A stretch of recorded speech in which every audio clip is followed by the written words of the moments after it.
UG top 10. Olwalira akaseera k'olimuko akaseera k'ebirobyo. Wategedde nti egyo emitwalo 25 gy'osasulwa ku mulimo by'ebirobyo oba olinzirwa nawe za 5. Njagala okubuuza, wategedde nti ekyo ekyekyoleka Saudi Arabia, Oman, Qatar, Dubai, Abu Dhabi, Jordan oba wa by'ebirobyo?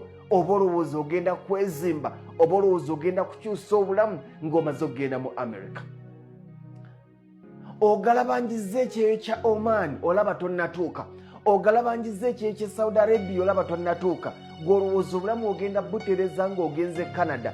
Era byonna byokola ebirowoozo by'olina onoonya ssente zikutwala Canada, ebirowoozo by'olina onoonya ssente zikutwala Netherlands, ebirowoozo by'olina oyagala genda Switzerland, ebirowoozo by'olina ne mmala nfuna visa ya America mbeera mmaze. Bino byonna by'olimu tobirabawo.